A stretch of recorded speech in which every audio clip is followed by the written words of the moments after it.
Hello, everybody, and welcome to Mecha Dragon. I'm Will, and this is Bob, and today we're talking about the second episode of Falcon and the Winter Soldier. Now, for those of you listening to the show as an audio podcast, we have undergone an evolution. I'd urge you to check us out on YouTube, which has become our primary platform, and here we are on YouTube. And if you're watching on YouTube and you enjoy this video, please click like and subscribe. We got a lot of content planned and an expanded team, so my thanks to Bob here and Karen. And if you're missing Jess, the Dark Nerd, he should be making an appearance again before too long. Now, with that housekeeping out of the way, let's get to the Falcon and the Winter Soldier. Now, we're talking about the second episode, which was titled The Star-Spangled Man. And, Bob, I'd really like to get your general impressions of this episode. Did you like it? Did you not like it? Was it good? Was it bad? Was it, hit us. And by the way, spoiler alert, people.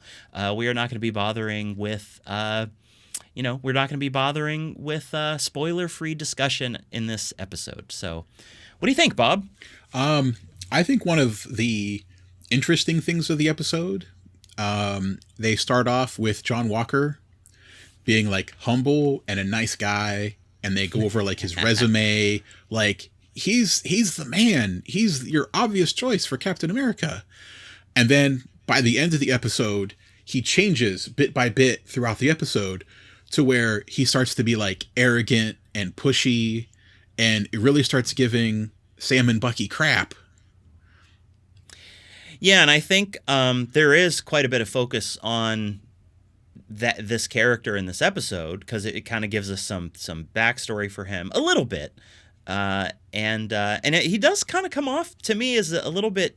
I don't know if two-faced is exactly the right word, but it's not the right word. If you know what I mean. He's definitely headed to that area. Yeah. Like his behavior is not consistent, to say the least. Well, he's definitely not like Steve. No. And I have some more in-depth thoughts, that I'll get to on him later when we talk about him specifically. But what else stood out to you in this episode?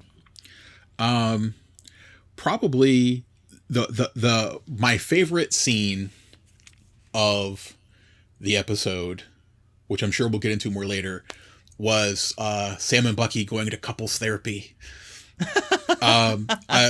My sides still hurt from watching the episode last night. I mean, that was just glorious. Mm-hmm. Yeah, it was great. It was hilarious just because she was literally using like couples therapy, techniques with them. Yeah. And because throughout the entire episode, there's the focus on John Walker, and then it's Sam and Bucky bickering like an old married couple the whole episode and just sniping at each other the whole time. Yeah, I do enjoy their interplay, Yeah. There's that moment when they're in the plane and they're about to get out, and Bucky's like, "What's the plan?" And Falcon just like dives out. He's like, "Oh, okay, great." And it's like too low for him to use a parachute, so he's like, "I don't need one anyway." And he jumps out and he just like tumbles through the trees and lands, boom. And then Sam, with Red Wing comes over and he's like, "I got a recording of that, right?" Yeah, that's awesome. It's like they do have some like serious interpersonal friction, I guess you could say, but they also kind of bust each other's balls like compatriots. They have the the buddy, I rip on you, you rip on me kind of thing going on. But I mean, it's revealed in the couples therapy scene what Bucky's malfunction is. Yeah. And in a lot of ways, Bucky has that, axe to grind with Sam, and Sam feels that negative energy and is just giving it back. Like, I don't know why you're so mad at me. What's your problem? And we find out what the problem is. We do indeed. We're definitely going to talk about that in more depth too. I really enjoyed the big action scene. So, and I'm counting them now because I think that's what we had our bet on, right? Yeah. Right. Ding, one. I wouldn't call it to the same level as the the opening action scene with Sam and in the helicopters and there was the 2 French semis guy. and a helicopter and people swinging in on ropes. It was a big scene. All right. Yeah, it was. Yeah. It was. But I mean, it was exciting, and I hadn't been sure up until that point whether the Carly Morgenthau character was actually going to be powered, but it appeared that she was, right? Well, the field goal punt she gave Bucky out of the back of the truck kind of puts the cherry on top of that sundae. It's like, oh yeah, she's powered. It's already clear to me that Bucky is like the character who just like takes grueling punishment over and over again and just and just shakes it off like, okay. Well, he shakes it off. He's like definitely not happy about it. He's like, all right. He's in a set, and it becomes kind of funny in a way to watch him take the abuse in the same way that like when you watch like an Evil Dead movie or something, or any Sam Raimi movie with Bruce Campbell, because he just abuses Bruce Campbell in those movies. He does. Like if I was Bruce Campbell, I would be mad at Sam Raimi. It's like, why you got to beat me up so much? Because even with special effects and stunt doubles and stuff, that's got to be a grueling shoot. True, but it's given him a career. so there's that, right? But yeah, so I mean, I enjoyed the action of it. I thought they again, I mean, only 2 episodes so far, but again, they have balanced the like action set piece stuff with like the more personal, intimate stuff really well, I thought. Right? What else was like a standout like thing to you in the notable in the episode for your general impression?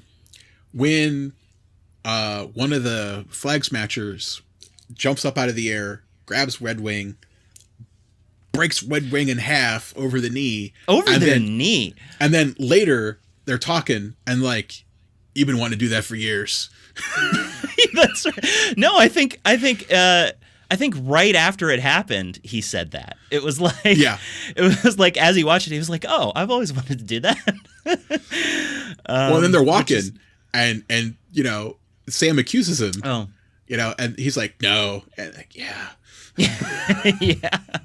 Yeah. I love their little like, I don't know if rivalry is the right word, but it is. It's like sibling rivalry. It's the kind of like if you had a brother, you love him, but at the same time you want to punch him in the face.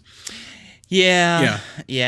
So, I enjoyed that. I thought they continued to develop this like sense of strangeness and betrayal at how, John Walker has been dubbed, anointed the new Captain America with the shield and all. Cause like Bucky's like sitting there in his apartment, I assume, watching, this like news segment about him.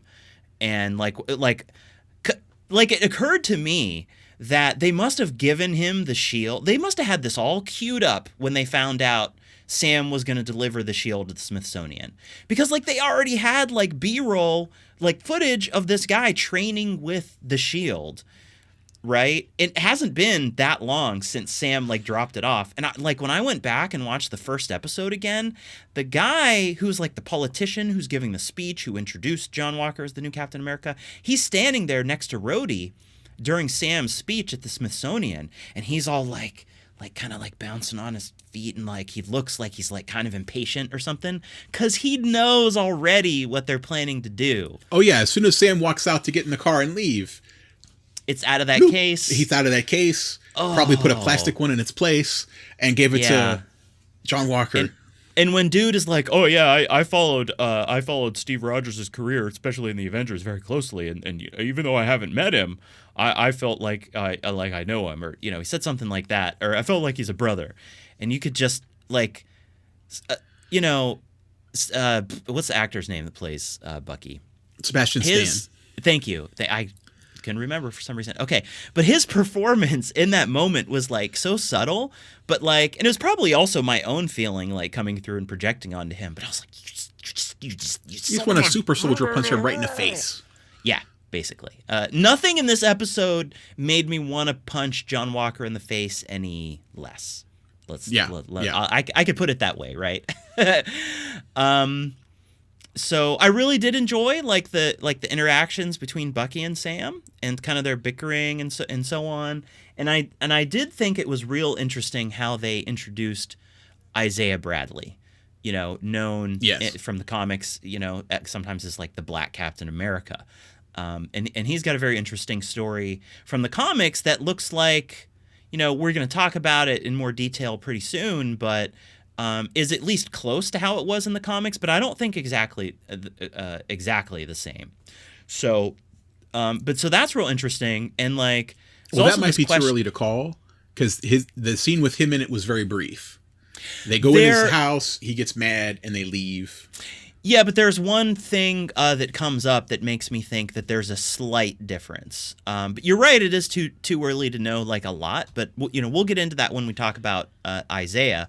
But some people had been theorizing, and there had been, I think, like some casting leaks that they had cast this actor as. God help me, I can't remember his name right now. Let's look that up. But that he had been cast as Isaiah Bradley, this character, and so and it kind of makes sense in a story about Captain America's friends trying to continue his legacy and like the legacy of like the super soldier program. Like that seems to make sense in a story, in this story, right? Right. So that was really interesting to see for me. Like, how did that scene feel to you where they met him? Just really briefly as part of your general impressions. For how brief it was still very emotional. Yeah. Like, he talks about that, after the war, they locked him up and experimented on him. And, that's not the reward you give a war hero. It really isn't. So, you agree to be part of some experiment. You get dropped behind enemy lines. You take on one of the most dangerous assassins of all time, the Winter Soldier, rip off half of his arm, presumably winning that battle because you're not dead. And you get rewarded with 30 years of being poked and prodded and experimented on. Yeah. That's not cool. Actually, it was the fact that he said that they met in Korea that makes me think that it's slightly different because in the comics, I did not read these comics, but I did some reading about them. And apparently this took place more like during World War II before he was imprisoned. So that's the only thing where I'm thinking, he was there's maybe some differences, but I think the origin's probably basically the same from what we learned. But I mean, yeah, I thought it was a really emotional scene. And the actor's name, by the way, is Carl Lumbly, who's playing Isaiah.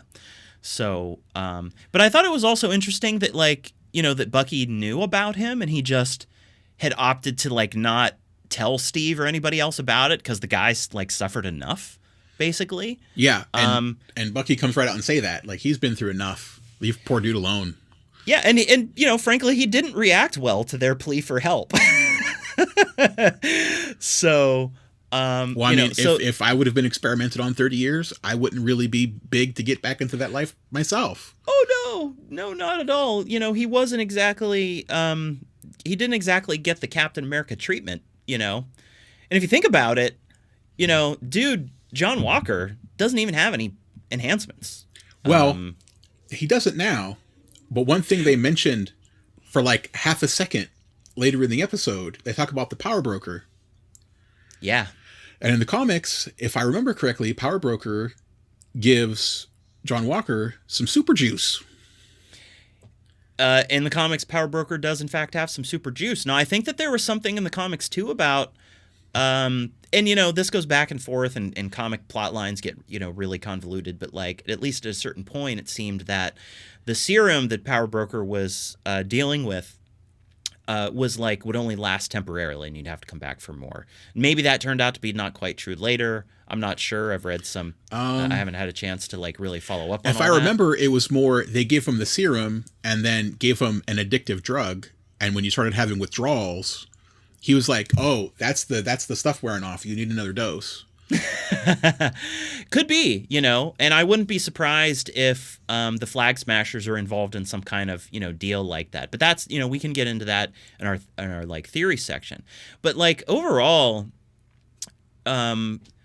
I'm really happy with the way that this show is proceeding so far. They really have not been, I mean, you wouldn't expect them to, but they have not been wasting any time, like, with this story moving forward. You know, they went, they went right into John Walker's like sort of official like press introduction to the American people at the football game, at his like hometown high school in Georgia, where he's from, and you get that like interesting little like news segment, basically hyping him up to the public, and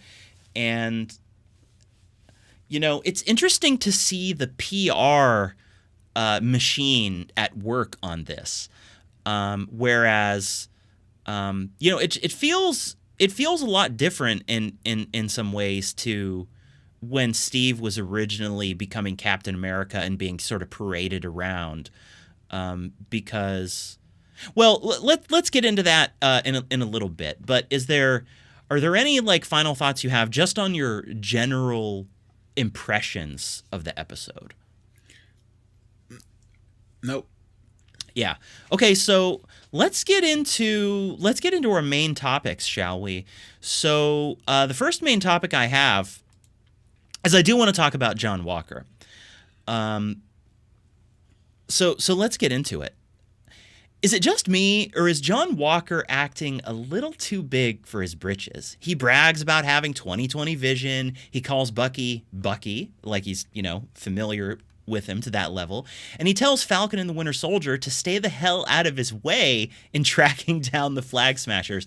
I mean, those final comments and the last look he gives them doesn't exactly make him glow with respect for the Avengers or scream, humble man of the people, the way he positioned himself in the interview at the beginning of the episode. If anything, we're seeing the mask slip to reveal a level of arrogance and, dare I say, smugness that not only makes us want to punch him in the face even more, but combined with Walker's earlier assertion that he's kind of the government, might even foreshadow a kind of jingoistic psychotic delusion. And the fact that his partner, Lamar Hoskins, calls himself by the superhero moniker Battlestar, despite the fact that the Flag Smasher super soldiers beat them pretty handily, like right before then. And these two feel a bit over-entitled, in addition to their inflated opinions of themselves. So what do you think, Bob? Am I being too harsh on these guys? Well, I don't. To be fair, Bucky and Sam get whooped too, and Bucky is full on super soldier with super robo arm. So, I mean, the Flag Smashers are nothing to sneeze at. Getting whooped by them isn't exactly going to put you in the wuss category. Yeah, but yeah, for not having any successful missions yet.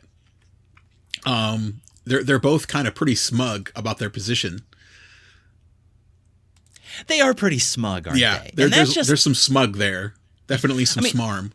I mean, I don't want to minimize the fact that these guys are like hardcore soldiers. They've apparently served their country with valor, but it feels like more than just a conflict of personalities. Do you think that's fair to say, or do you think there's something else to it? I would say that would be fair. He has his public face when the cameras are on of, hey, God bless America, let's all get along. And then when the cameras are off, basically, like you said, tells Bucky and Sam off, hey, if you're not with me, you're against me, stay out of my way. That's a pretty big shift with people you were just seconds ago trying to join your team. Yeah. It just makes me feel that there's more under the surface, that we're not, that we haven't been privy to yet. We're given the narrative of his life and how he's like this big hero and all of this. But like, I kind of get the impression that he was being less than sincere, less than totally 100% genuine in his interview. No, maybe he does like to think of himself in a certain way, but, his actions later in the episode, like I was saying, almost make him seem, I don't know if two-faced is really the right word, but he's sort of portraying himself in a way differently than like what he's acting like later. Well, I've been sitting here for the last 10 minutes trying to think of a different word, and there's not one. He's just being two-faced. Let's just pin that there. I wonder if there is some type of like, if he has like some type of hero complex, or if he, if there is some like level of psychosis lurking under the surface. And frankly, if he does later, like if that you kind of hinted at, like what if he ends up getting a hold of this like super soldier serum that the Flag Smashers have? Well, like, yeah. If he does become powered, is he going to come unhinged to some degree after that? Is he going to, is he kind of snap? Is the power going to corrupt him? Yes. Because I think the thing that we really have to watch for in this show is, remember Captain America and the First Avenger, when Dr. Erskine finds Steve, and he has that whole conversation with him over drinks that Steve's not allowed to have, where he's like, he basically said, I'm going to paraphrase, but he basically says, I chose you because you're a good person. A bully is a bully, but the weak person understands the value of strength. And he reminded Steve of this conversation and the whole reason that he felt that he was worthy to get this serum. Right. It's his last thing he does before he dies, where he gives him that little tap on the chest, to remind him of that conversation. And so, and what does he also say? He says, the serum amplifies what is within. Bad becomes worse, good becomes great. I think that's what he said. And I think we're going to see that play out with this John Walker guy.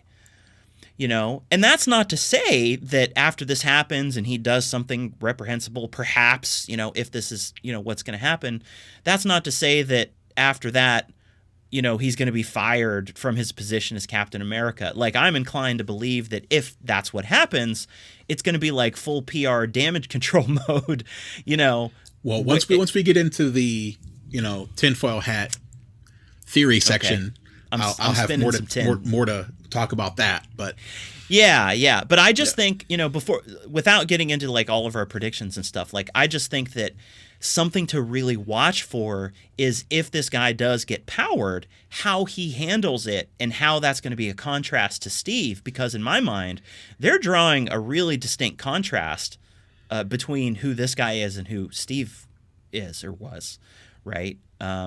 So I think that's going to be really interesting. The other thing about, Walker is that he just kind of rubs me the wrong way. Well, we love Sam and we love Steve and what Steve stood for. Yeah. And like at the beginning of the episode, they start to give the impression that maybe this guy's not so bad, but by the end of the episode, oh no, he is that bad. He's very much, whereas Steve was sort of moral, and he recognized the authority of, the United States government and all this stuff. But at the same time, he wasn't about to follow an order that was wrong in his mind. Whereas I feel like Walker is much more tied to this notion of the government as like the ultimate authority. He has that really quick exchange with Sam in the back of the Jeep or whatever when they're riding in it, where Sam's like, wait, you hacked into my tech? He's like, well, is it really yours? It's the government, and I'm kind of the government. Like, he sees himself as like this, he apparently sees himself as this,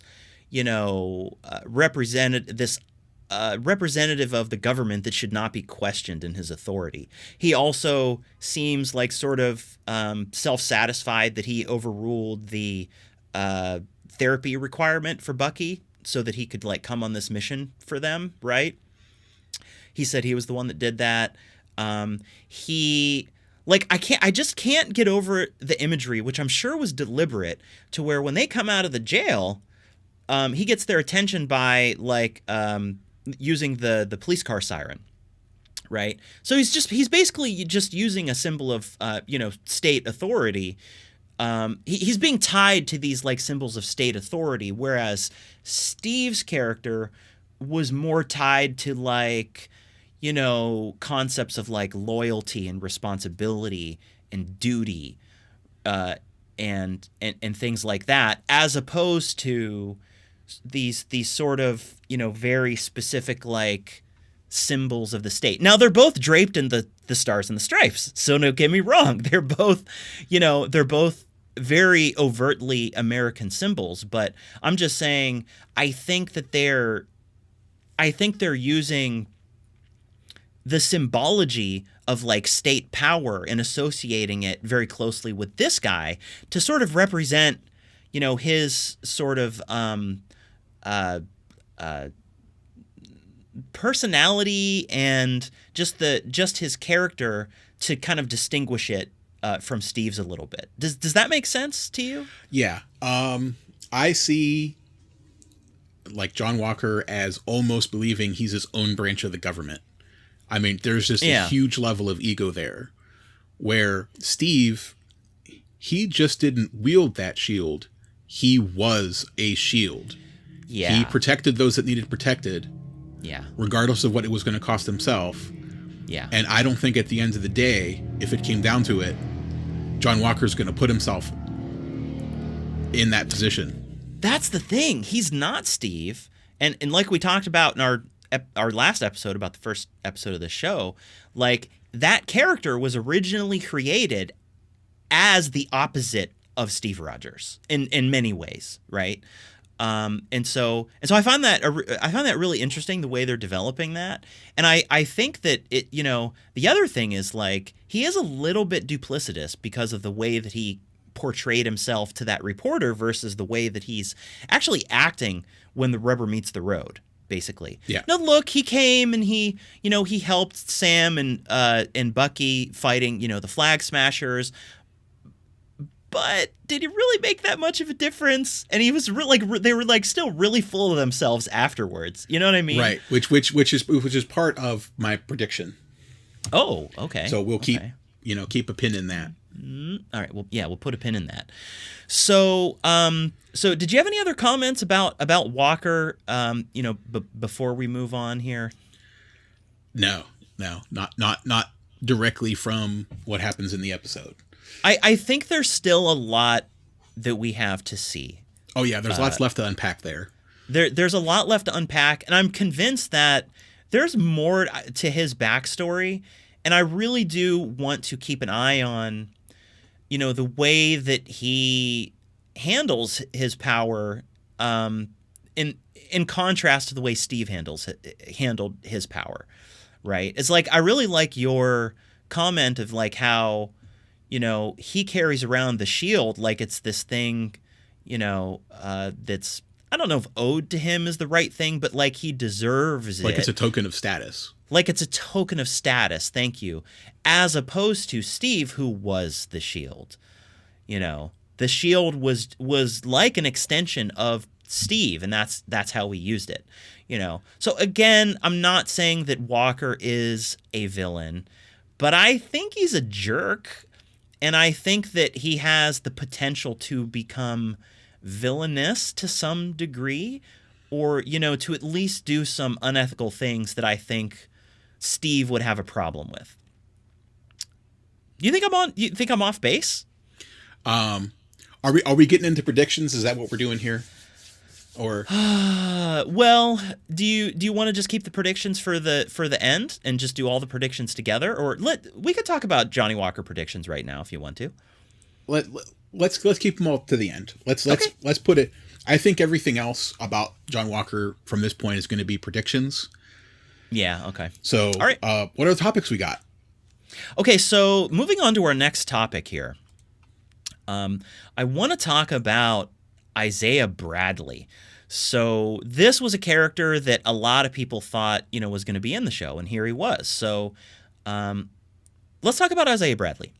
Otherwise known as the Black Captain America, Isaiah Bradley was conceived in the comics as a clear and deliberate reference to the infamous Tuskegee syphilis study, which, if you don't know, the U.S. Public Health Service from 1932 to 1972 experimented on like 600 poor black sharecroppers from Alabama.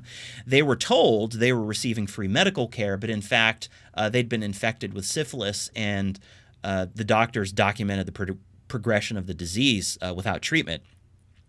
So in the comics, Isaiah Bradley and 300 of his fellow black soldiers were subjected to these like potentially fatal experiments in an attempt to recreate the formula that made Steve Rogers a super soldier.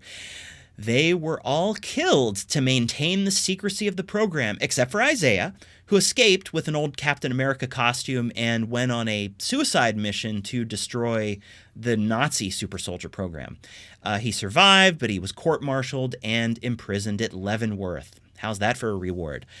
From his conversation in the show with Bucky, it seems that the MCU version of Isaiah may have enjoyed a longer period of deployment before imprisonment, maybe, but clearly his origin is similar. Now, I just say that, it may be slightly different in the comics because they talked about Bucky meeting him in Korea and him going on missions in Korea, I guess. So that says to me that maybe he went on some, official missions before he was imprisoned. I'm not sure how much that would differ from the comics. But Bob, what was your impression of Isaiah, and how do you think that he is going to fit into the story of the show? Well, like everything else, it's hard to tell with Marvel. They have a habit of showing you the path to the left and then taking the path to the right. Now, I would doubt that that's the last we see of Isaiah. I think he's definitely going to be in future episodes. To what end? I couldn't even really guess.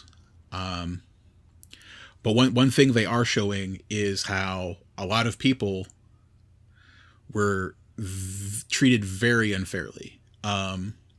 You have him who was, basically an American hero, did all this stuff for his country, and then at the end of the day was just locked up and poked and prodded and sampled for 30 years. Yeah, and I think you can see in that scene where they're talking how that really affects Sam, too. Like, because not only is he reeling from the idea that this guy exists, right, in the first place, but the fact that, like, this is what happened to him. I think it really hits home for him in a way. But I interrupted you. Oh, that's fine. Sam, like you said, Sam is not happy. So not only was this information kept from Sam, but, Sam, who devoted a lot of his life to service, is seeing the country he devoted himself to treat another human being this way. That's not the light you want to see your country in when you've given your life to that country. Yeah, that's a really good point. And, Sam is also dealing with, all of these troubles and the fact that, like, the bank's like, yeah, we're not going to help you. And, all these other troubles when he literally helped save the world on more than one occasion. Yeah. And yet this is the thanks that he gets, right? Like, I'm not saying that, like, he should have, like, necessarily, like, some, like, official pension or something because, like, yay, you did that. But, like, shouldn't there at least be, some type of recognition and... No, if you save the world, like, existence, you get a pension. I mean, come on. That would be nice, the you save the world pension, Yeah. At least like a supplement would be cool. You'd think that society could step in and be like, we appreciate what you did here. But here we have a guy whose situation is even worse than Sam's. I'm not saying Sam's like in the worst position in the world or anything, but he's struggling, He's struggling in his personal life, and society's not there to help him. So he's got so then he finds out about this guy, and that's got to cut deep, especially since you have to imagine what Steve would have thought about it if he had known, right? You have to imagine, I mean, Steve was on ice during, like, you know, the whole period that this guy was undergoing his troubles, Isaiah, right? But, you know, I wonder if Steve would have come to, like, visit the guy, if Steve would have tried to help him in some way, you know? I don't know, but it's an interesting thing to think about. What do you think? Do you think, like, say, after, you know, Steve and Bucky reunited, and whether it was while they were on the run, I guess it would have had to have been while they were on the run, frankly. But do you think Steve would have tried to reach out to this guy? I mean, if Steve would have known about the guy, I'm sure that over the years, it would be one of the few people that Steve could relate to on that level. Oh, yeah. Yeah. I mean, they're you know, even, you know, Steve had a much better time of being enhanced, but psychologically, it's still a heavy burden, and to be able to talk to somebody else with that same burden. Yeah. Yeah. Yeah. I just, you know, I also feel like Steve would have made a little bit of a stink about the fact that this guy got, like, imprisoned for 30 years. Oh, yeah. Steve would have made all the stink. He would have made it his life's goal to get this dude out. He probably would have gone to Fury or, you know, just somebody and been like, hey, WTF. You know, obviously he wouldn't have said that. I'm paraphrasing. That's language. Yeah. But but anyways, I just find it real interesting. You know, Steve casts such a long shadow, and this, I think throughout this whole show, it's constantly going to be, because I think it has the first 2 episodes, it's constantly going to be begging this question of, like, what would Steve have done? How would Steve have reacted? What would Steve think? Because, you know, it's just such an overt, you know, comparison that it's making to him with the fact that they've created this new Captain America, quote unquote Captain America. You know, like, if it hadn't been for Steve, like, that would not be a thing anymore. You know what I mean? That would have just been some, like, cheesy thing they did during World War II to buy, like, bonds or something. You know what I mean? Like, Steve made that shield mean something. He made that the name Captain America mean something. I mean, it wasn't really a title necessarily before. It was more of, like, a marketing gimmick, I guess. Yeah, it was all, you know, PR machine. Yeah, and I mean, there's still a PR machine, the present day PR machine, which in some ways is kind of scary. But, like, it's like, I think that, you know, he's casting the shadow, and we're constantly sort of thinking, at least I'm sort of thinking to myself constantly, like, how would Steve react to this? And I think that that's kind of on Sam's mind too, and it's definitely on Bucky's mind. So, I mean, what's your reaction to that thought that, like, it's constantly, you know, presenting us with this contrast and kind of, I mean, is this something that you've been thinking while watching the show? Well, one thing that struck me was when you said Steve is casting a very long shadow. And that, I think, is part of Sam's problem. You know, he feels he's not worthy of the shield because he has so much to live up to in the memory of Steve Rogers. Everything Steve Rogers has done in his life for, you know, truth, justice, and the American way, that's a lot to live up to. Super soldier serum or not. I mean, Sam's a regular guy other than the tech. You know, he's not enhanced. He's not a super soldier. And for you, just your regular average guy, to be like, hey, you know, here's the shield. Live up to this legacy. Yeah. Yeah. And I think it's even more complicated than that in a way, because I don't think this has happened in the actual episodes we've seen yet, but there's a moment in the trailer where they say this shield means a lot of things to a lot of people. And, you know, I think there's a lot you can say about that. And I think you also can't ignore, like, you know, look, the director and the writer have said that they really want, you know, Sam's journey in the show to be connected to, you know, the Black experience in America. And I think that there are some complicated feelings that come up, you know, in that context, with, Steve handing over the shield to him as well.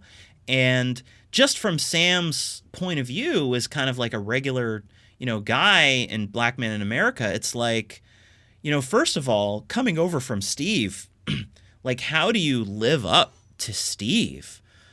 How do you, and Sam is a good guy. I mean, he doesn't have a huge ego.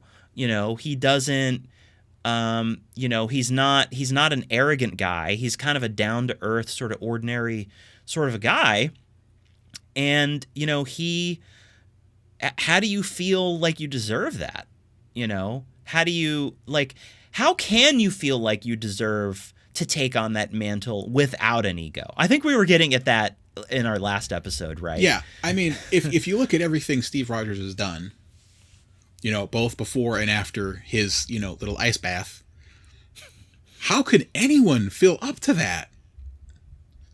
I don't know. I mean, it's a lot. And I think that's why, I think that's partially why Sam gave it to the Smithsonian. Because also, he basically said, and I'm paraphrasing again, I think, but he basically said, there's only one Captain America, and that was Steve Rogers.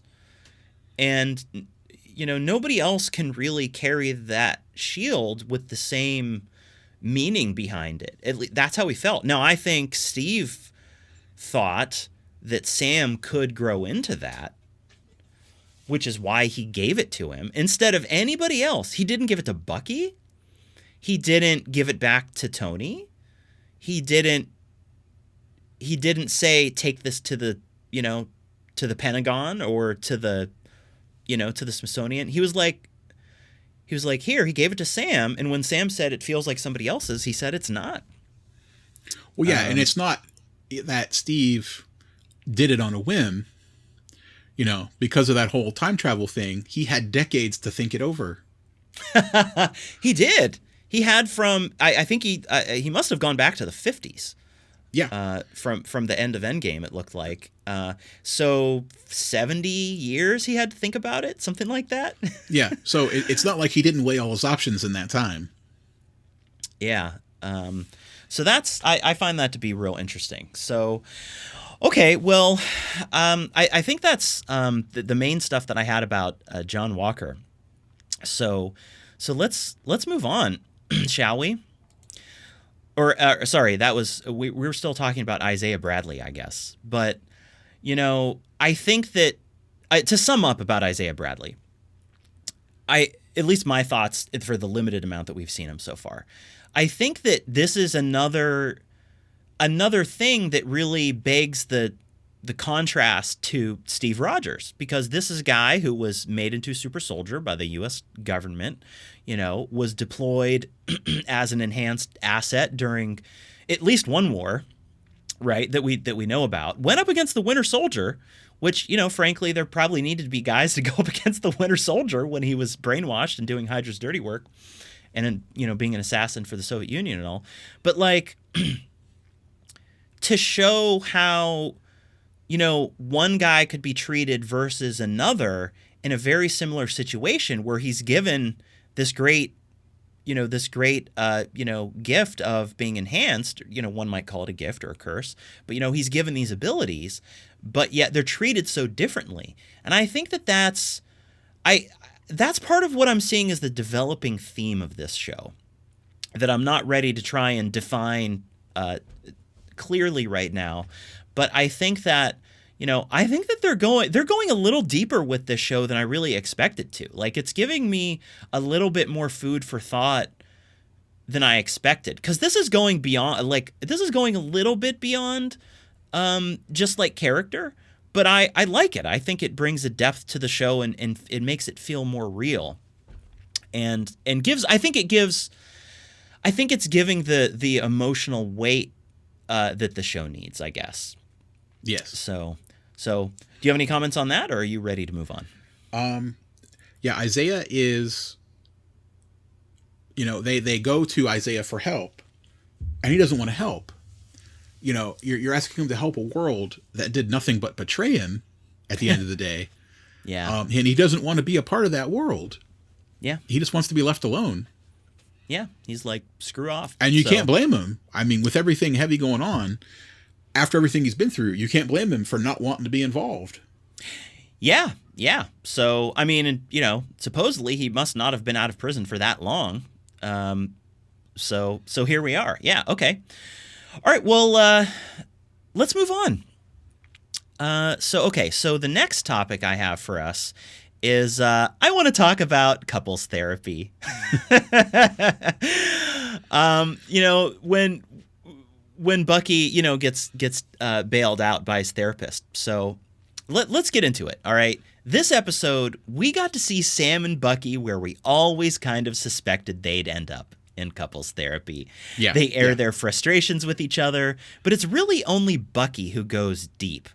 When he talks about how the possibility of Steve being wrong about Sam might mean he was wrong about him too, I really felt for the guy. He wants to come back from the abyss, to make amends and be a better person, but he fears he's just too far gone. Now, Sam's not exactly the most supportive in his reaction, but I think this insight into Bucky's character is key.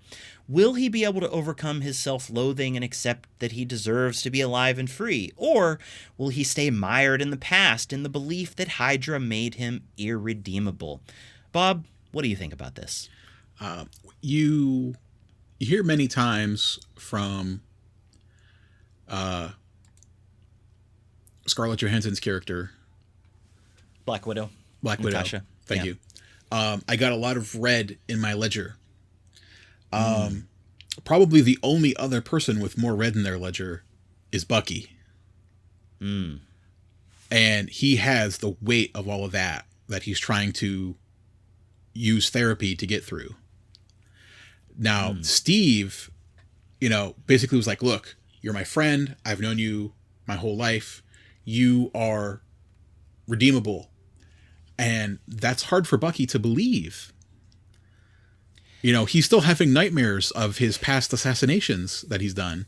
Of which there were many. So he's living through that again and again and again. And the only thing he's hanging on to is Steve Rogers telling him, you are redeemable. Yeah. So he has to put a lot of faith in Steve Rogers' word. And if he believes Steve Rogers was wrong about Sam, then Steve Rogers isn't infallible. Maybe he's wrong about me too. And that's got to shake him to his core. That's got to be terribly heart-wrenching. And just even, you know, how you said Sam wasn't very supportive. Yeah. Even Sam, when Bucky drops that penny, there's a beat of just complete silence where even Sam's like, oh. Yeah. But then he just goes back into the previous dynamic of, you know, two bickering brothers. Well, I would say that it's not quite the same dynamic immediately after that of the two bickering brothers, because he does lay out his grievance. I don't think he goes quite as deep with it, you know, but he says it's like, look, like maybe you and Steve won't understand this, but I did what I thought was the right thing. Right? Mm-hmm. And that is, and if you believe that Steve, you know, if you believe that Steve was right, you know, in trusting Sam to, you know, to take the shield, then I think you have to at least consider that he would trust that this call from Sam was the right thing as well. You know, I don't know. And I still think that old man Steve is alive, and just, you know, maybe he even saw the news conference and he chose not to get involved. You know, so I think he's basically just checked out, in the sense that he's retired, you know, and, you know, he's 100 and some years old now. But I think that, you know, I think that is, we got to peek at like a deeper level of conflict between these two guys that really only arose as a result of Sam handing the shield over, right? Giving up the shield. Mm-hmm. And so, you know, you got to wonder how that's going to be resolved. But I think that is in Sam's head now, is that like, this is where Bucky is at mentally and emotionally. And it ain't good. It's definitely something that's going to marinate, and we're going to see probably over the next couple episodes. Yeah. And I really wonder how Sam is going to get his hands on that shield again, because we see him with it in the trailer. Like, I wonder if, like, which I have kind of a theory there. Oh, okay. We'll get into that in our theories. Yeah. But like without getting into like that deep down that rabbit hole, like just to throw out a couple like options, like, I wonder whether is it going to be a situation where, because I don't think Sam is going to steal it, like take it forcibly from Walker. Is Walker going to hand it over to him in a moment where he shows that he's a better man than we think he is, or where he like kind of has to for PR purposes, like maybe like things come to a head and like, oh, the news cameras are there and he's like, crap, I gotta like to look good, like I gotta do this? Or is it going to be a situation where like he gets taken out of commission and Sam happens to be there and picks it up? Like I don't know what's going to happen. So yeah, we'll get into our predictions in a little bit later, but like it's a question, because I think that, as I said before, it's part of Sam's journey in this show to realize that he does deserve it, and that he needs to trust Steve's trust in him, basically, if that makes any sense at all. Right. But so I thought it was funny though, the beginning of the couples therapy session where where they were kind of bickering and they had to like get real close, and it was like, I love how she it was funny because she said, she was like, well, sometimes when I do couples therapy I do this, and they like, their reaction was just like, like, because they're definitely these guys did not grow up like being taught to overshare their feelings. Yeah, they're the stereotypical hold it all in guy. Yeah, and I'm not saying they're like toxically masculine, if you like want to like get into that terminology. Like I'm not saying anything like that. Like maybe Bucky is like holding on to some like more like old fashioned like emotional suppression. Well, I mean, if anybody's going to be old fashioned, it's going to be Bucky. Right. And I'm not saying there's anything wrong with being old fashioned. I'm just saying like that combined with all of this stuff that he's trying to deal with from when he was brainwashed is like, he is holding it in too much. He is holding it in too much. And that's why he's in therapy. And that's probably a good thing for him. But they really resisted getting into it. But I did find it funny how, she's like, she asked, what did she ask him? She was like, if you could wake up and a miracle would have happened, can you describe what that would be? And they're like rolling their eyes like, oh boy, like, and they're both like, the other one could shut up. yeah, basically. So then then they have to look into each other's eyes, and it was interesting. That was an interesting exercise because it took them a minute to actually get to the point where they were looking directly into each other's eyes. Yeah, and even then, she's like, hey, are you two having a staring contest? Knock it off. Blink. That's right, yeah. She's like, for God's sake, somebody blink.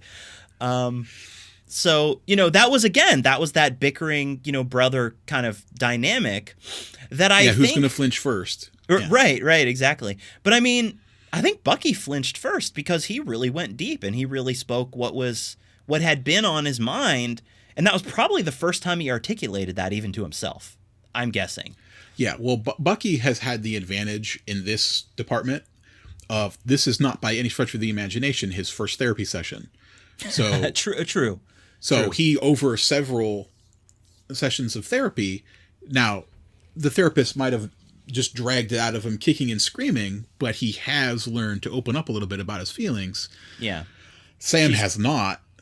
Yeah, she's kind of greased the rails for Bucky a little bit. Yeah. To get him to this point. But yeah, I'm glad that like they didn't futz around with like, him avoiding, I don't know, talking about his feelings and like, there's only 6 episodes. Like, how many therapy sessions can he attend in this show before things come to a head? So I really like that. This is part of what I was saying with like, I don't think the show is like messing around with, side stories and what people would call filler. And like, I don't think WandaVision really did that either, even though some people, thought that it did, or, to them, in their opinion, it did. But yeah, I really enjoyed the couples therapy thing because it was funny, but it got emotionally real.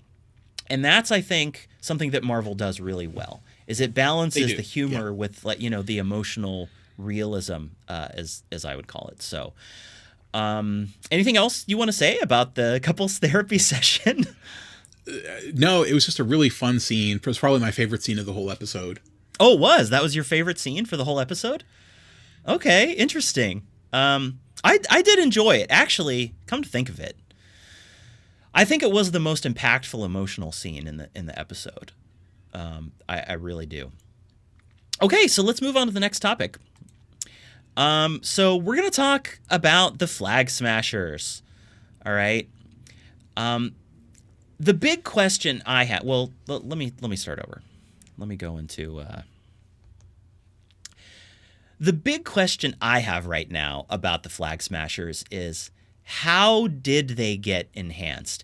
It's no surprise that yet some other figure or organization would have been working on a way to replicate Dr. Erskine's super soldier formula, and no stretch of the imagination to envision it getting into the wrong hands.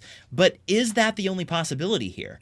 Now, Isaiah Bradley's inclusion in the show seems to hint that the project that gave him powers could be related, and the show makes a quick reference to a villainous team known as Power Broker, who could be involved. Certainly seems to be involved in the show now. But is it too wild a theory to think that, as some have already claimed online, we might be seeing the first appearance of mutants in the MCU? Bob, what are your thoughts about this? Well, they do mention, they get a text, hey, Bad Mojo's coming. They mention the Power Broker, and the Power Broker in the comics has his own sort of, mad scientists, and, does create some enhanced humans in the comics, if I remember correctly. Mm-hmm. So I'm thinking when the text message, like, you took from me, I don't think he's talking about those medical supplies they're transporting. I think that he's talking about several doses of his version of the super serum. Yeah. Okay. Yeah, I think you're probably onto something there, And they were, like, how many people did they have protecting that convoy of, like, 2 semi-trucks? Like 5? Like 6 or 8. Yeah, it was quite a few. It was like almost, it felt like a half dozen people, Easily. And, Carly Morgenthau was in there. Erin Kellyman, the actress, she was in there probably just like, like the sleeper security guard, like inside with the shipment, because they thought she was a hostage because she's just sitting in there, Well, yeah. And she was very, quiet and subdued. And when they showed, like, the thermal image, she was kind of, hunched down, sitting. Yeah. She really wasn't taking any kind of aggressive posture. And then, Bucky jumps in there and is basically like, hey, how you doing? I'm here to save you. And then she gets that big Cheshire Cat grin and punts him out the back of the truck. Yeah, she certainly did. And that was when I was like, oh, she has powers too. Yeah, like my notes watching the episode, I'm like, rescuing the hostage, ... Oh, not a hostage. but do you think, and we're going to get into, our, like, predictions and theories, like, right after this topic, so we can kind of, begin to transition. But do you think that there's any possibility that, like, these people, the origin of their powers is anything other than super soldier serum? Could it be, mutants, as many people are claiming? Or what do you think about this idea? I don't think so. Now, if it was 1 or 2, or if their powers seem to differ, most of the time we've seen mutants and other things. You had, one person with super strength, one person with super sight, one person with super hearing. They had 1 or 2, miraculous attributes. They all seem to have the same uniform enhancements, which seems to suggest these were artificially created. Mutations have, traditionally in comics been some kind of genetic mutation, some genetic fluke.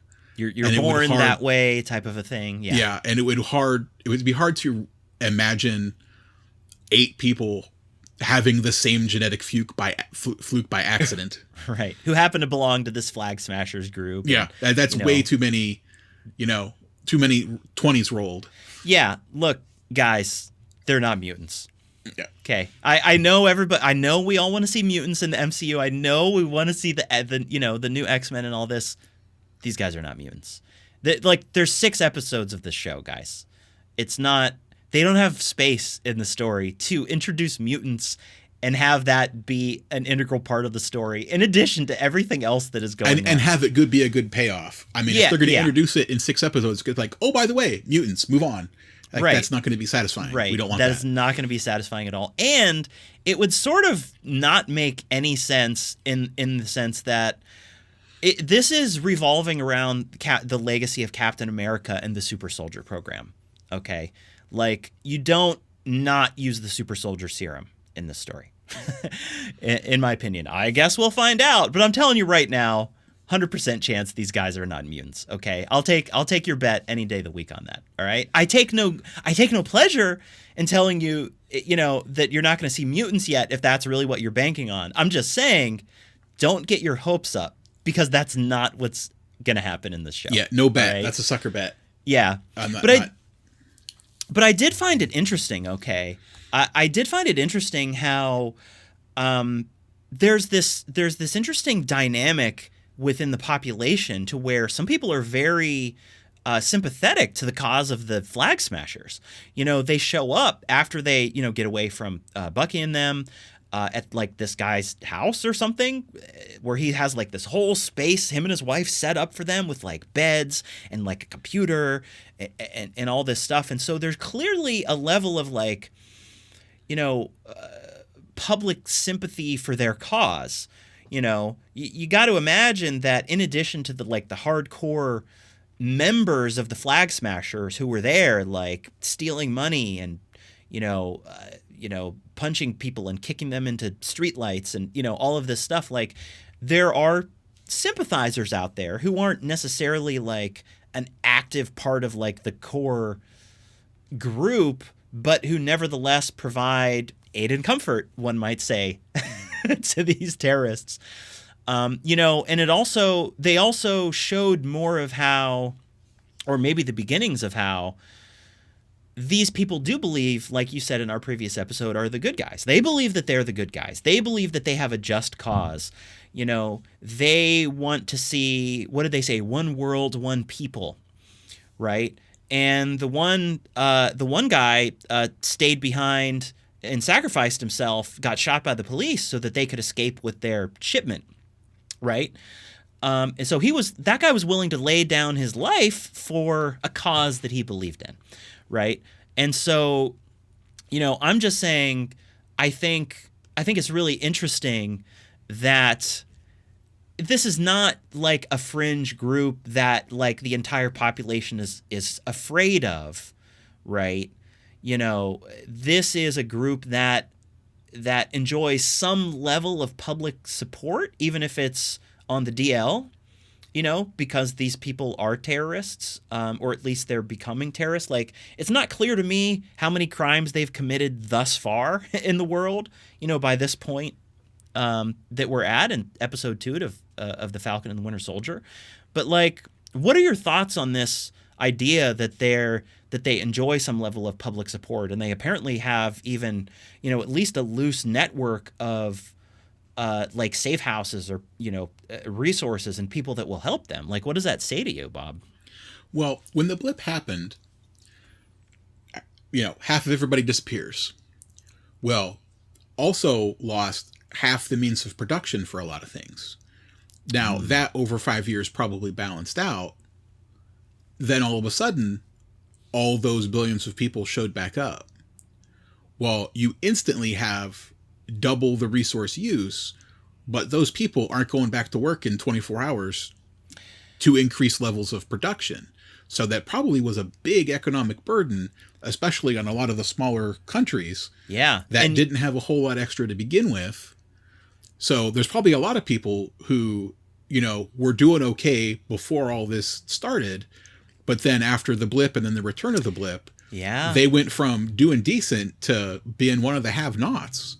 I mean, that's probably put a huge economic burden on a large portion of the world. Yeah, and you know what they talked about in this episode? What was it? They talked about the GSC or something, where it was apparently this organization that does oversee the reintegration of people from the blip. Right? They talked about it just for a moment in the back. They talk about getting their social security numbers reinstated and all that kind of stuff, job placement.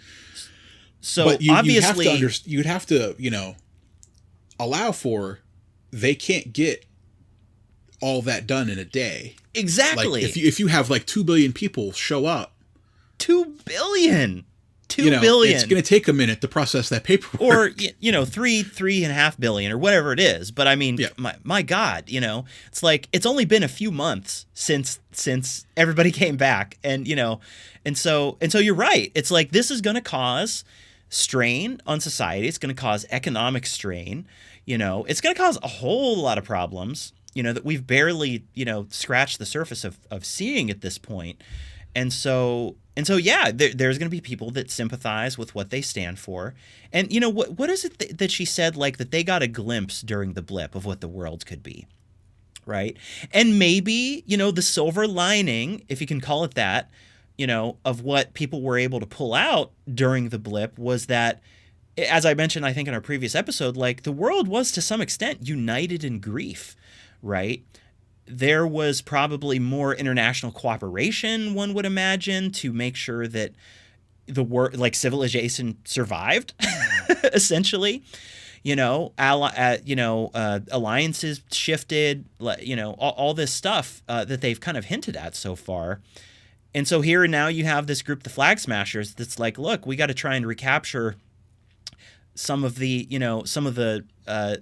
good things that have been lost from this period of time. And that's what makes them kind of a reactionary group. And of course they've decided to go about it by through crime and violence, right? I think we've only seen I don't think we've seen like their ultimate plan yet. I think we've just seen them trying to like gather some resources, in preparation for whatever their plan is going to be. Right. But what's the impression that you got from, specifically the Carly Morgenthau character, the redheaded, is her hair red? I keep thinking it's red for some reason, but the girl with the freckles and. Yeah, I'd call it red. Okay. But she seems like a true believer. Like, I don't think this is a bait and switch kind of deal where they're suckering people in with one ideology and then secretly they're doing something else. I think this is her real goal. I think she believes in this goal. And regardless of how, misguided we think that goal is, she thinks she's got it figured out. And I don't think she's going to stop.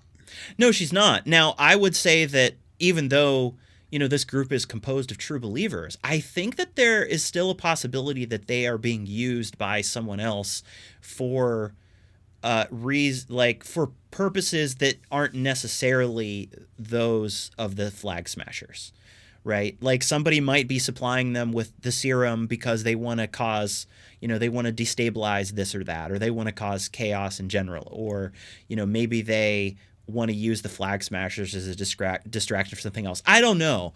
I'm just saying I think there's still a possibility that there's something more going on than just whatever their terroristic plot is. Maybe not, because it depends on like what they're planning, right?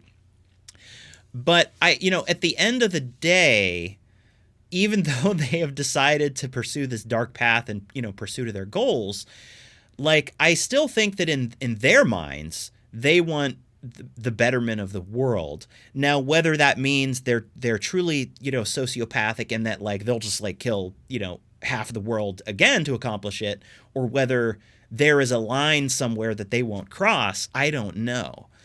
But there was an element in the comics with the character Flag Smasher, as I think I mentioned in the last episode, where like, he found out that, Red Skull was behind this or that. And so they had to distance themselves. Maybe I'm getting that confused with U.S. Agent, the new Captain America. But I just think there's room for something like that, maybe. Although it is only a 6-episode show. Right. I mean, there's lots of things they could do, but do they have the time Right? to do Do it? they have the time?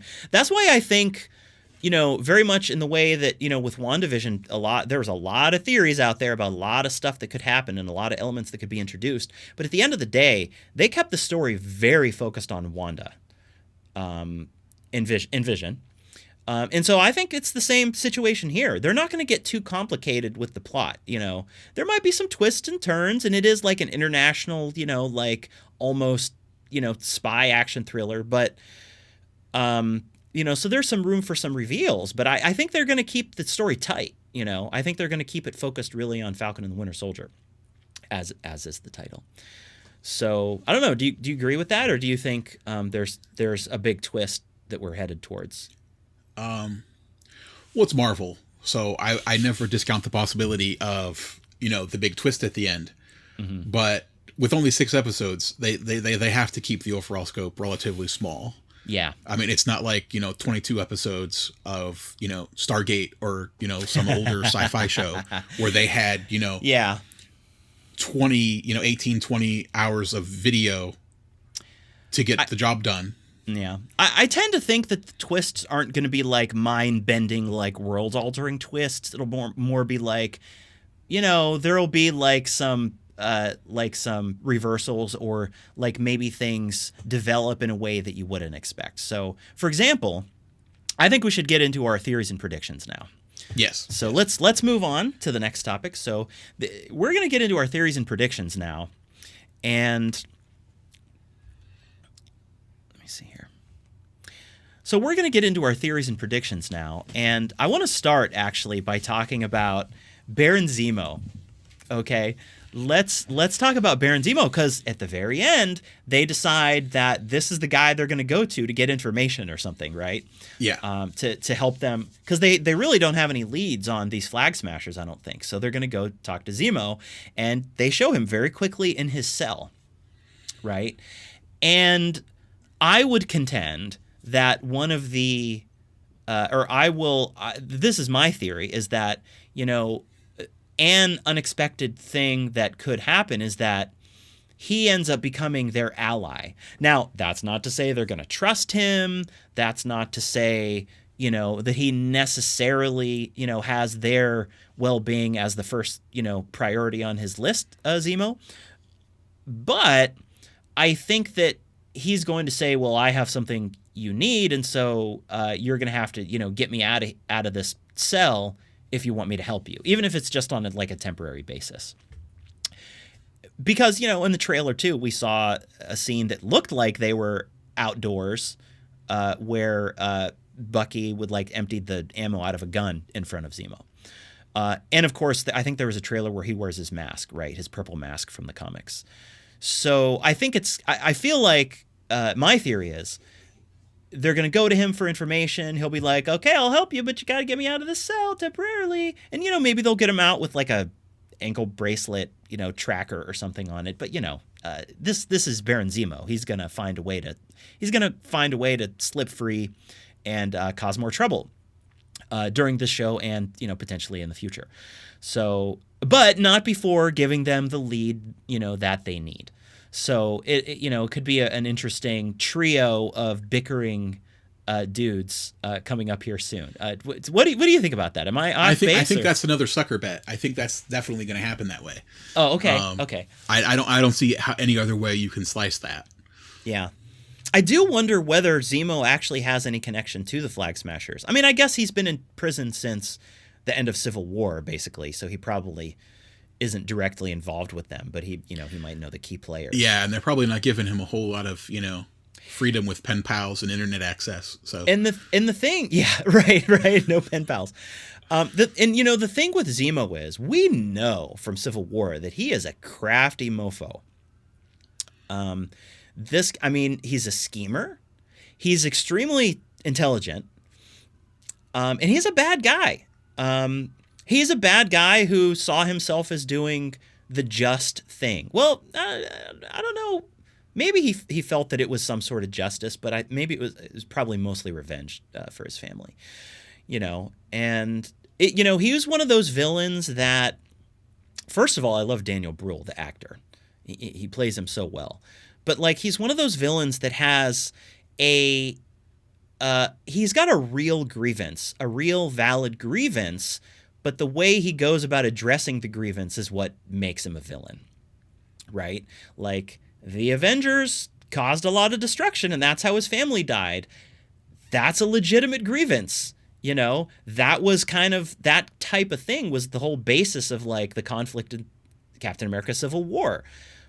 But he decided to like kill a bunch of people and release the Winter Soldier and like do all of this stuff in order to like get his revenge. And, you know, that's what made him a villain. So are you looking forward to seeing Zemo in the show? And, you know, like what are you looking forward to with him? Or what do you think? I think he's going to, like you said, there's going to be some very interesting interactions between him and our two main characters. Mm-hmm. Now I'm going to reserve a lot of judgment until after, you know, they play through the first meeting. Yeah. To see kind of how they're going to spin that. But I don't think he's there by accident. I don't think they put him there lightly. Mm-hmm. And I think they're going to use him being in the story to full advantage. Okay. Yeah, I mean, I don't think they would be bringing him into the story if they didn't have something interesting for him to do. You know, I have faith in Marvel Studios at this point. Yeah, I don't think it's going to be a quick interview in a cell and then bounce and then we never hear from him again. Right? No exactly. Way. You know, it's like, you know, he's going to... God, there's only 6 episodes, man. There's only 6 episodes. And, you know, maybe the last episode or two is going to be a little bit longer than, you know, these first 2. These first 2 were pretty decent lengths, though. You know, they were in the neighborhood of like 45 minutes, I think. So, I mean, that's standard. That's like standard length for a TV show with commercials, you know?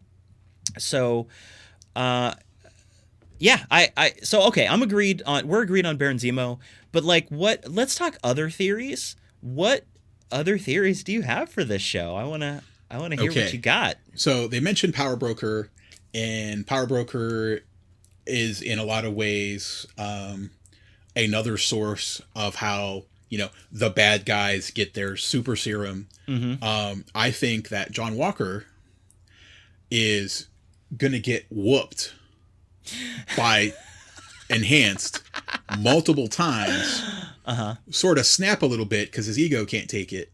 He's going to get some of the super serum from Power Broker. And then, as you mentioned, power corrupts. And he's going to go off script.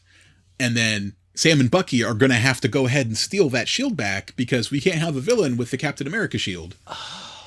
You think he's going to go AWOL, basically? Or yeah, I think he's going to go off book and he's going to do some stuff and the government's going to be like, can't have that. Yeah, I don't know. I think I like how you put it in that he's going to go off book. I don't know that he's necessarily going to be like disowned by the military or the government at that time. But I could see him becoming dangerous and doing some bad stuff. It's like you said, how the original doctor who created Steve's serum said it amplifies what's there. And they've given us a little peek at the end of this episode that what's there is not pretty. So even if the, government agency behind his creation doesn't completely disown him, I don't think they're going to be able to support him either. Yeah, because I think we really are going to get this contrast of like when Steve got his powers versus when Walker gets his powers. I feel like they're really setting this up, right? And, yeah, it'll be like he'll be a bully or he'll be, drunk with power and he'll go off book, like you said. He'll decide, he'll be more like brutal than Steve or something, or like, he'll hurt somebody that he didn't have to hurt, or, something like that. And that's going to be a big red flag for Sam and Bucky. And it'll be like, no, we can't take it anymore. No, you can't have this shield, Yeah.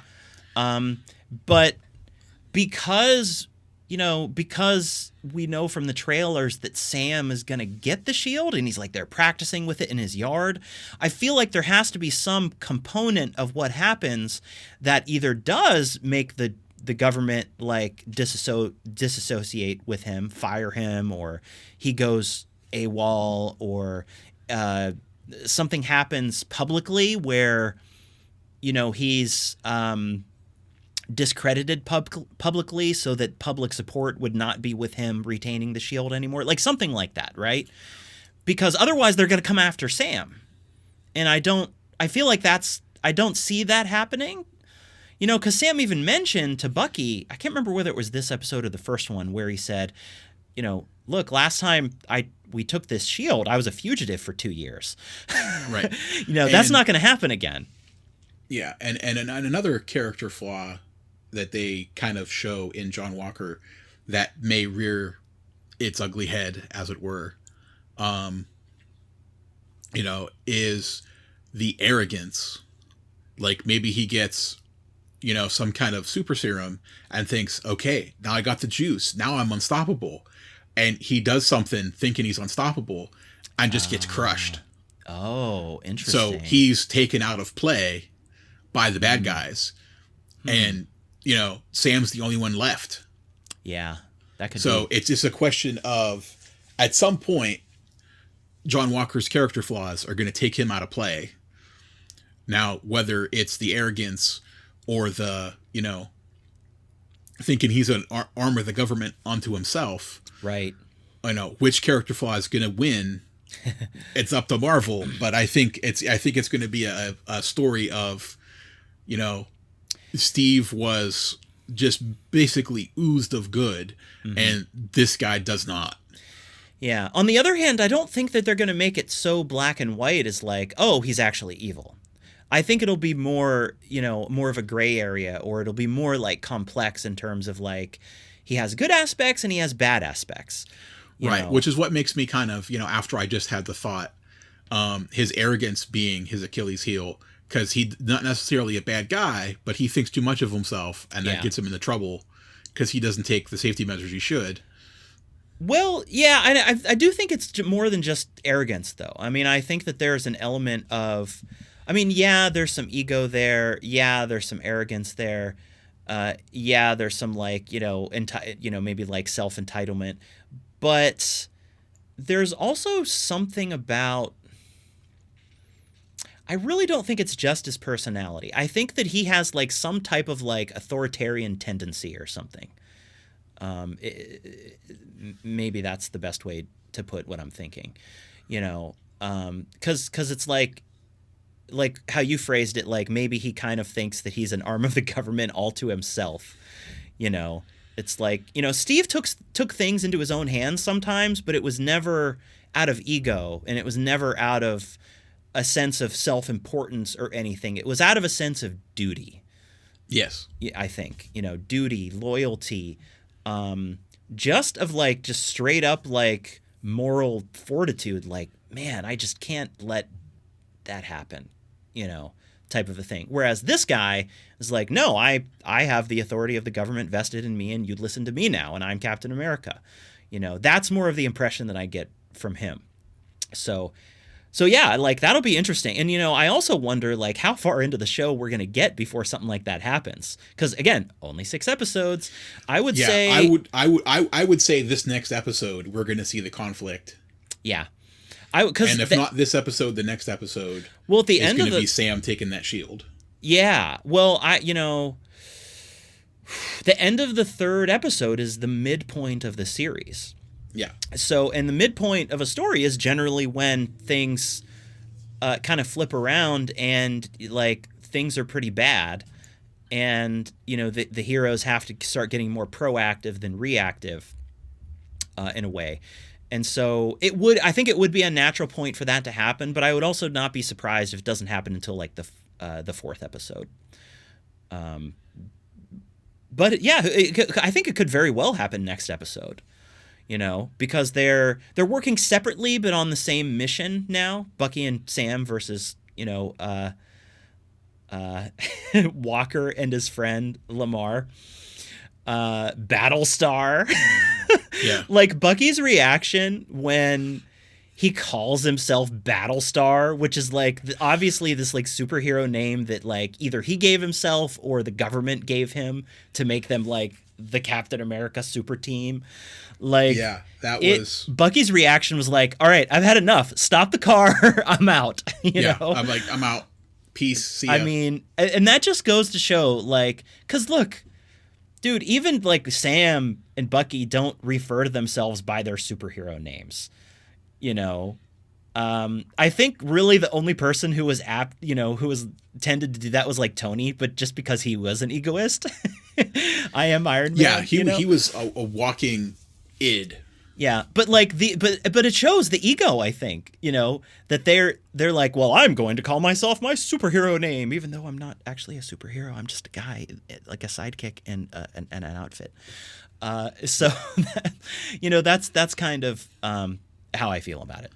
Yeah, and when he says that, in the back of my head, I hear Bruce Campbell in Sky High. Sidekick. Oh, I've never seen that. I don't think I've seen Sky High. There's a scene where they're separating the children into hero or sidekick. and Bruce Campbell just really plays that scene up and talks about how some of the kids are sidekicks. And you just hear Bruce Campbell screaming sidekick when the dude introduces himself. Yeah, that's totally who he is. I mean, that's his you know, superhero name from the comics or whatever. I'm not really familiar with that character, but it was that moment. I was like right there with Bucky when he was like, "Stop the car! I've had enough. This is too much." Like, and really, I mean, these guys are starting to be like self-entitled jerks. Like while they're having this conversation, while the guy's carrying Steve's shield and like all this stuff that's been building up, and he's just, because I have a feeling that Bucky was like, I got to get out of here. I am going to punch this guy in the face. You know, well, yeah. That's how I felt. So okay, so other predictions, Bob. What else you got? Let's see, other predictions. I don't think we've seen the last of Isaiah. Oh, no way we've seen the last of him. They set too much up to let that lie as it is. Yeah, and Sam gave the house like that one last look before they kind of walked away and got accosted by the police. But like, yeah, I my money is on Sam going back there and being like, look, man, I'm really, really effing sorry about what happened to you, but we got a problem. Yeah, we got problems. We need your help. And we're screwed if you don't help us. Like, it's the odds are pretty long as they are, but we need your help. At some point, you know, he might even say like, look, at some point you signed up because you wanted to serve your country. And like, I'm really sorry about what happened, but you know, now things are going down and you are needed. And I'm really sorry about what happened to you, but here we are. I have a feeling the conversation could go something like that. I could be wrong. Mm-hmm. You know, I don't know what it's like to be those guys, but that's just kind of how I see it. Yeah, I think you're totally right about that. I have a feeling that he'll join the team in the next 2 or 3, you know, episode 4 or 5, he'll join the team, you know, and it'll be reluctant, but he'll, you know, and maybe Sam will be like worried that he's old or something, but then like in the first fight, he'll be like, oh, yeah, he can still throw a man, you know, across a football field, or, you know, whatever is going to happen. Well, even, you know, just in his house, he had whatever that was like an output tin or whatever, and just sort of flicks it into the wall and it sticks. So he's definitely not weak. By any stretch of the imagination. And I mean, if he fought in the Korean War, I mean, that makes him considerably younger than Steve would be, and younger than, you know, him, right? So that would be, so he's probably like 70, 80 years old, but with the super soldier serum, he's, you know, he's still in pretty good shape. You know what I'm saying? Yeah, he may not be in prime condition for him, but I think he would still take either one of us and not break a sweat. Oh, well, easily. I mean, and you know, he'd probably give Bucky a run for his money too, I would have to imagine. But so, and you know, obviously an asset against the Flag Smasher super soldiers, if that's what we're calling them. So yeah, I think he's definitely coming back. I think Sam is just on a trajectory to getting the shield back. However, and I think that is going to have to do with Walker going off book, like you said. And I feel like they're setting up him getting the serum, but behaving in a way that is a big contrast with Steve Rogers. I don't see.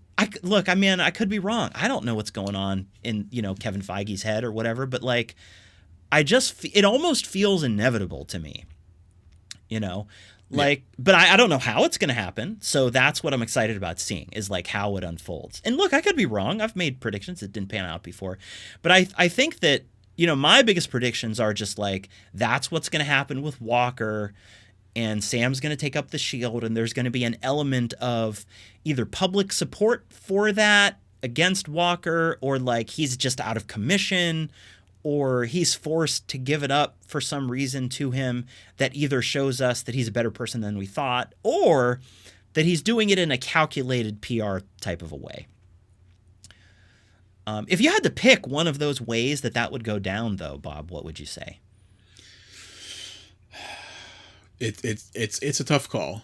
I'm still thinking he's gonna mess up big time. Do you think he's going to hand it over of his own free will, or do you think it's going to be he's either gets taken out of commission or he goes I think one way or another he's not going to have a choice. I don't think now that he has this symbol of status, he's going to give it up freely.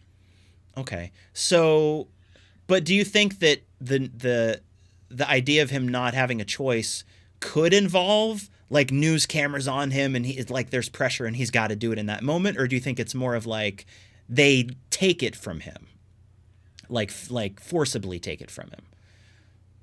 I think I'm kind of leaning towards they forcibly take it from him, because he goes off book type of a thing. Well, he maybe not like supervillain bad, but like how you say, like the cameras are there and like the cameras see him do something not cool.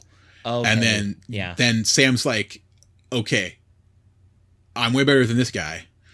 I'm way more guy than him. I'm taking the shield back. Yeah. I think that there's a point beyond which there's a line that you can cross with Sam where he's like, nope, you can't have it.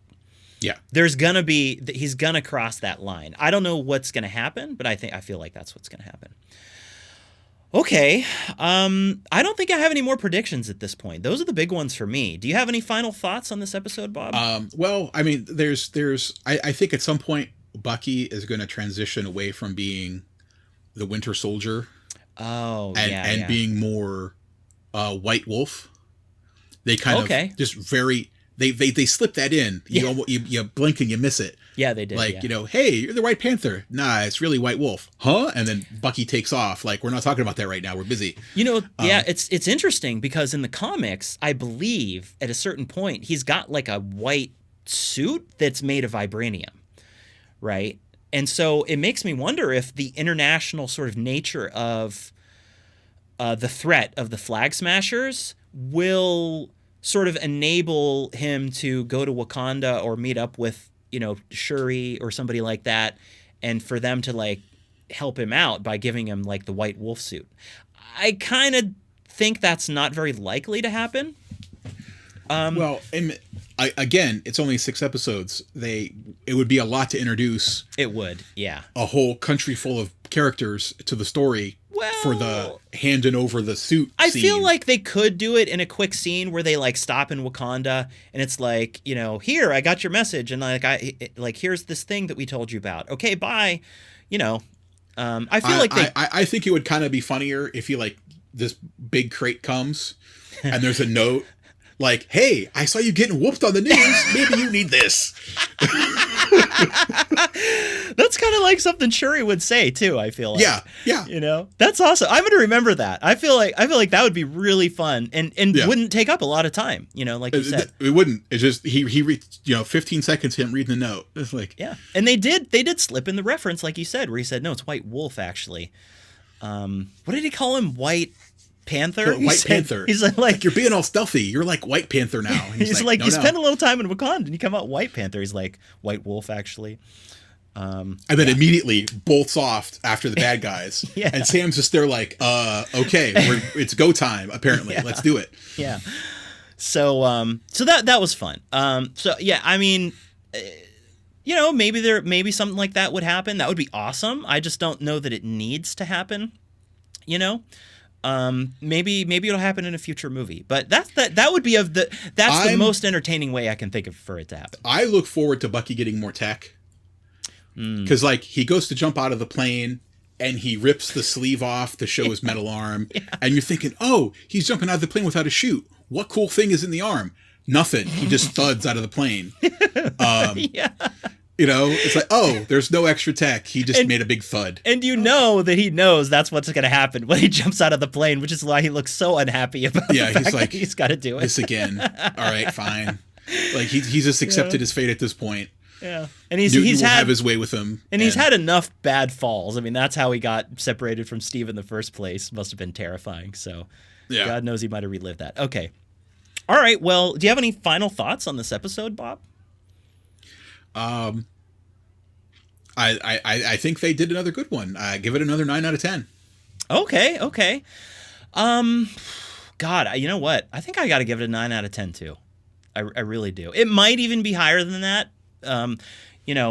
But definitely a 9 out of 10 for me. I mean, I think it was, God, it really balanced the humor with the action, with the intimate and the personal emotional moments. Like, this is one of the things that you didn't used to get out of superhero movies and shows that were superhero-ish, right? Was the extent of the emotional impact. That kind of stuff was kind of corny. Think back to the old, the Fantastic Four movies with Chris Evans and a lot of the sci-fi, a lot of the action. It was all action, and it seemed like in a lot of movies, and maybe it was just, writing has developed over the years, production has developed over the years to where we can add that emotional component. But it seems like a lot in the past where it was action for action's sake, the plot was almost secondary. Whereas now they're using it more as it should be, where the action's a plot device that's helping to tell the story. It isn't the story by itself. Yeah, I think it's just a certain style that Kevin Feige and Marvel Studios has brought to the superhero genre. That wasn't, I mean, before it was, they were just made as blockbuster summer movies with a lot of spectacle, basically, in action. And that's not to say that they didn't have character arcs in those movies, but they didn't have the same level of emotional realism. When I go back and I watch those movies, you don't get the same kind of emotional connection. It's more of a fun haha, or oh no, wow, that looks cool that planet just exploded, stuff like that. But I'm really enjoying it. Yeah, I'm really enjoying the show, and I'm really looking forward to what happens next. So I want to thank everybody for listening to and or watching this episode of Mecha Dragon. If you're listening to our audio-only podcast, head on over to our YouTube channel and check us out. Give us a like, subscribe, and hit that bell to get notified when we put out all of our videos. We do have, as I said, a lot of content coming up. If you want to get a hold of us or reach out and contact us, first of all, what do you think? Comment down below this YouTube video. Let us know what you think. What are your predictions for the Falcon and the Winter Soldier? Do you think we're off base with anything? What do you think? You can also reach out to us on Twitter at Mecha Dragon Show. We're also at Mecha Dragon Show on Instagram. And if you want to email us with questions or comments or corrections, which I'm not above admitting to, email us at mechadragonshow@gmail.com. And I just want to thank everybody, and thank you, Bob, for being in this episode of Mecha Dragon. Take care. Glad to be here.